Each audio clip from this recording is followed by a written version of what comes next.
Yeah, man. So I'm just gonna have you introduce yourself, like what classes you teach, like. Wow, this year? Okay. My name is Mr Relyea. I am the director of the Law and Public Policy Innovative Program at Davie High School. I teach a lot of things. I have to look over here. I teach ACE Global Perspectives, which is like a research course at the end of the Cambridge curriculum. I teach ACE Law. I think I'm one of the only people in the country that teaches ACE Law. I run a Civics Academy, and in that Civics Academy are 4 college semester courses, and they're broken down over 2 high school years. That's about public advocacy, public involvement, and then I also teach my favorite class, which is constitutional law. It's an honors course on the high school level. That's my favorite class. So I teach 5 different things this year, and I counted once, I've been teaching 19 years, and I've taught 19 different classes or courses over those 19 years. So kind of been around a little bit in the social studies department. And how did you get into like teaching or like this career? Wow, that's actually really interesting because I don't have an education degree. I found teaching late in life. I think this is only my 19th year and I'm in my early 50s, so I was in my early 30s by the time I figured out that teaching is something I wanted to do. I wish it might sound better if there was a better motivation, but the reality is I became a father, and I had a job at that time where it wasn't really conducive to being a good dad, and my priorities became being a good dad, and I wanted to figure out what profession would afford me the opportunity to be the best dad, and then I literally did a 2-week-long cost-benefit analysis as to what do I really want, and what I wanted was my time, and teaching afforded me that time. So I had a 1-year-old daughter, and when I started teaching, I was home at 3 p.m. every day, and I didn't work nights, and I didn't work weekends, and I didn't work summers, and I didn't work holidays. And then now I have a daughter in college and a son in his junior year in high school, and I really know my kids, and I know them well. I'm with them all the time, and teaching was really a function. That the reason I became a teacher wasn't like some altruistic thing, right? It was really self-serving for me. Now I really enjoy the job, right? I think it's a really important job and important to do well. But I'd be lying to you if the reason why I started doing it was because I wanted to do something great for a community. It happened, but that wasn't the primary motivation. So obviously you're very family oriented, and I was just wondering, for people that are interested in becoming a teacher, like what makes you such a good teacher? Oh, well, first of all, thank you for calling me a good teacher. I think you can't call yourself funny, you can't call yourself cool. I think other people have to do that. Do I objectively think I do a good job? I do. And have I gotten good evaluations from my bosses over the last 19 years? I have. I honestly, as corny as it sounds, I don't know how to say this without it sounding corny, but I think you just have to give a crap about people. I think it's really, at its basest form. I think this is a really important job, and to do it well, you have to really just care about people. Because the reality is, now with the technology you guys have, AI can teach you everything. Teaching's not really, in my personal opinion, teaching is not about curriculum or content. It isn't, because everything's repeated. Like history, you teach American history in 8th grade, and then you take American history in 11th grade, and then you take American history in college. It's still the same history. You know what I mean? So it hasn't changed. So what changes? Well, the professor and the environment and how much they care. My colleagues and my students over my career tell me that my strength is my connection with my kids. I'm invested in you guys, and you can't fake that. You guys have a really good BS detector, You know. Don't mention names, but you know. You all know. You collectively. It's not like you're clairvoyant in some way. Students know which teachers actually care about them as kids, and which teachers don't. And the best teachers are people who are really qualified at what they do and care. But if it's a really qualified person who doesn't care versus an underqualified person that does care, I recommend you take the second person. I always advise you guys, take the best person. You're smart enough, dude. You don't really need a teacher to teach you content. You need a safe environment. That's it. You need a safe environment. And that's all you need, because you guys all are really good self-learners. And if you're not a self-learner, college is going to be a problem for you anyway. You really just want good people. And I put myself out there as a good person and hope that other people call me a good person. And I think that they do, I hope. But I think my strength is that I actually care about you guys. And sure, I've learned the content myself and I have to teach it to you. It's fine, but I'm replaceable that way when it comes to teaching content. I don't think the human element is ever really replaceable. That's actually really true. Yeah. And your 19 years of teaching, yeah. I'm sure you've read numerous personal essays or had like students come up to you. Sure. And I was wondering, like, what's a common mistake that you see, or like something that should be improved in those essays? Yeah, I hate how much these essays matter, but their importance has only increased throughout my career. In fact, I found out the other day, and I think this is right, you can fact check this, that the Florida public universities don't even take letters of recommendation anymore, right? And I write, there's an English teacher here, she and I write more letters of recommendation than the entire rest of the staff put together. And so I still write a ton of them, because a lot of you guys are applying to schools outside of the state of Florida. And so I write 40 or 50 letters of recommendation every single year. But what's becoming even more and more important is the personal essay. The stuff that I've educated myself about, my beliefs about the personal essay, are don't duplicate what your transcript already says. We already know that, okay? And show, don't tell. Those are really important things. Find the hole in your, not the hole, find the deficiency in your application. What is it about you that your application doesn't already say? And then say it, show it. You're given all these opportunities of different, sometimes you're forced to pick a prompt, like they give you one and that's the one, but often with your personal essay, there's a number of different prompts you can use. Find the prompt that gives you the opportunity to demonstrate something about you, that's your best foot forward, like that's your best side, that's your best look. And it's not, here's what they don't, in my opinion, what they don't want to hear. They don't want to hear that you're a hard worker. Like everyone's a hard worker. Everyone that's applying to the schools you're applying to, they're all hard workers, okay? If there's a unique set of circumstances that made it harder for you to be a hard worker, illustrate that. If there's something unique about your ability, or there's some unique self-realization that you've developed as a result of a unique situation that happened to you, and that doesn't show up on your transcript, tell that story. And how it revealed something about you or developed something about you, because your GPA is going to be great, and your class rank is going to be great, and your SAT score is going to be great. But there's something that you've developed over your lifetime that doesn't get properly quantified in that transcript. And those are the big tiebreakers, because everyone that's applying to the schools that you have, they have the same GPA, they have the same class ranks, they have the same SAT score. So schools, in my opinion, want people with good character and people with something unique to give the school. Because everyone's like, well, here's what that school can do for me. What I want you to demonstrate to them through your essay is what you bring to the school. You know what I mean? And so you can reveal that story. Here's who I've developed myself into as a result of this vignette, as a result of this anecdote or whatever, right? This thing happened, here's the story, and here's what I'm gonna use it for. Here's how it's going to affect who I am from this point forward. That unique thing, that's the thing that separates you from everybody else that has the same SAT score and the same GPA. So, this is my last question for you probably. No, that's fine.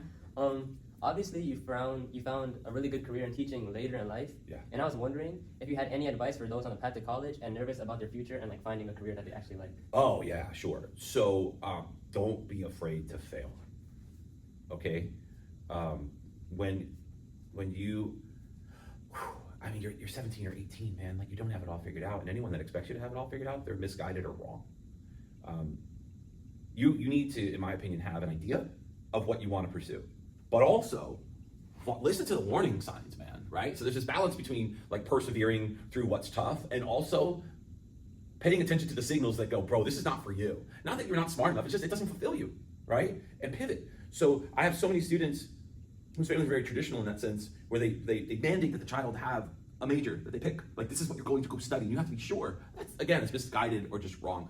You have an idea of what you think you want your major to be. It's an educated guess. Go with a full heart and the intentions of pursuing that thing that you think fulfills you. But then here's what happens. So you have your core, let's say you want to be an engineering person. So you take engineering classes, right? Just as an example. But then also there's going to be this room in your schedule to take something else, an elective. Go on like rate my professor or whatever at your university and find the most popular professor at that school. And let's say that professor teaches astronomy, African American history, tiddlywinks. It doesn't matter what it is. And you're like, I don't even know what that class is, but everyone loves that professor. Go take that class. Here's why. Number one, be in the room with someone passionate, right? And then what happens? Sometimes you go, okay, that was fun. A little fling, and you got a cool class, and it was fun, and you get out of there. It's cool. Or maybe you go, I like astronomy. What? What do you mean I like astronomy? But you know what? No one ever turned it on for you before. You know what I mean? And so go with the intent of the degree that you think you might want to go get. But then also, don't put blinders on. Pay attention to other stuff that might light up. You're developing as a person. You're not a finished product, right? So for me, I mean, I was a salesperson for many, many, many years. I sold wine and liquor, for God's sakes. And then I owned a clothing store business, and then I was a financial advisor. You and I have talked about that. I was a financial advisor for years. I didn't find teaching until I was 33. And so I could sit here and go, why am I so stupid? And why didn't I figure out that I'm really good at teaching and I really like teaching?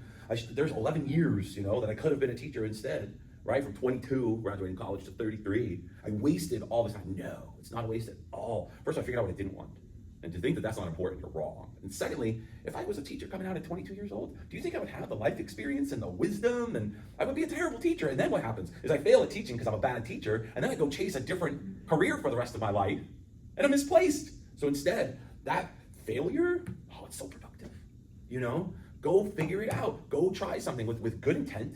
Put everything at it that you want to, right? And then listen. And if it's good, man, you're lucky. You got it right the first time, right? You're the one. No one else gets it right the first time, and no one's expecting you to get it right the first time.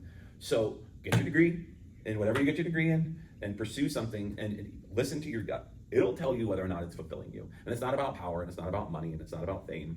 It's about fulfillment. Do you feel good about what you do?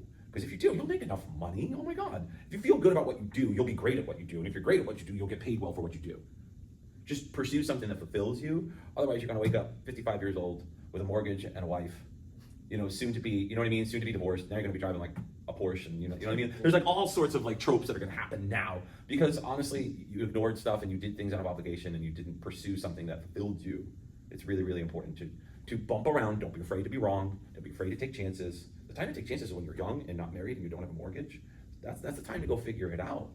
Don't ignore all the warning signs and you chase this. I'm thinking I'm gonna do this job or I'm gonna get this degree because it pays well. Oh my God, is it the dumbest thing that smart people do. Find work that's fulfilling. Because I got news for you. Every job sucks. Every single job sucks. But you can ignore the sucky part or you can outweigh the sucky part by the part that's great. And that's great because it's great for you, because it fulfills you. It's not what other people think is great. It's when you put your head down on the pillow and go, the work I'm doing is important and I enjoy it and it has value. Everything else is gravy. It doesn't really matter. So actually, I have kind of heard this, but like definitely not as passionate, which attests to like how good of a teacher you are. But you don't want me to say that. But I also do think that this has application outside of life or education, because I know a lot of students are like concerned, like, oh, I don't have this GPA or don't have this grade, or like. But at the end of the day, sometimes like you said, the failure is productive. Just because you don't get into like Harvard or something, you could go to UF or like some other school and you might find what you need at that school and it might make you a better person. I know you wanted to cut this off, but I want to add to that if I can. For you guys that are listening, schools are just name brands, man. They're just name brands, right? If this shirt had a little embroidery right here with a dude on a horse holding a mallet, it would be worth something more, right? It's garbage. Schools are labels. You applied to like every school under the sun, right? You don't know those schools intimately. You applied to those schools because of reputation and label. And you're supposed to, I get it. But also, if you apply to this many schools, I have news for you. I think you're amazing, but I have news for you. You're not going to get 26 yeses. It's not going to happen, okay? The ones that say no, it'll hurt your pride a little bit. It's gonna ding you a little bit, and you're gonna feel sorry for yourself for a little bit. But I'm gonna tell you right now, and this is the truth: the schools that say no to you did you a favor. And I know it sounds like BS, but it's true. The reality is you're not a match for them. That's it. If Harvard or UPenn or Stanford says no to you, guess what? I'm sorry, you don't belong there. And if you got in for some reason and yet somehow still, you got in somehow, if you didn't fit but somehow still got in, and you go there because of the label, you're not gonna fit, and you're gonna be miserable. You're gonna waste the 4 best years of your life going to a place because of a label, because what other people think about you being at that school. Look, my daughter was an awesome student at this school, and she applied to almost as many schools as you did, and there's schools that she really thought she wanted to get into, and they said no, and it hurt her. It hurt her. And then she ended up at not the best school in America, but the best school in America for her. It's the best match for her.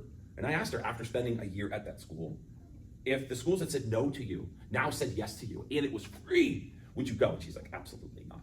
This school loves me, and I love it. We are a perfect match. That school's not a perfect match necessarily for you, but it is a perfect match for her. They love her for who she is, and they're awesome for her. And so these schools, some of them are gonna say no, and it's gonna hurt your pride, but in the long run, that school did you a favor. Because if they don't love you for who you are, you're not a fit for them, dude. There's so many other great schools out there. It's about fit. And the only day really that label matters is like April 1st, when everyone commits and they all come to school and they're all wearing their shirt. That's the day that it matters. The next day, no one cares, no one will remember. And anyone that cares and anyone that remembers is a jerk, okay? Your pride will sting for 24 to 48 hours. And if you're listening to me, that you're allowed to feel bad. You're allowed to be disappointed for like a day or 2. And then you go, you know what? I didn't belong there anyway. They did me a favor. Let's figure out where I fit. Fit is everything. It is not label. It is not a rank on US News and World Report. It is a marriage. You're not spending 4 years at that school. You're going to be affiliated with that school for 40 years, okay? And you're going to care about what people in high school, who you'll never see again for the rest of your life, what they cared about what shirt you wore on a Tuesday in April versus what school is the best match for you. And the people that love you and care about you, they care about that match, not the show-off of the t-shirt you wore that one day. No one cares. I promise you. No one, what did Dr. Seuss said? Those who mind don't matter, and those who matter don't mind.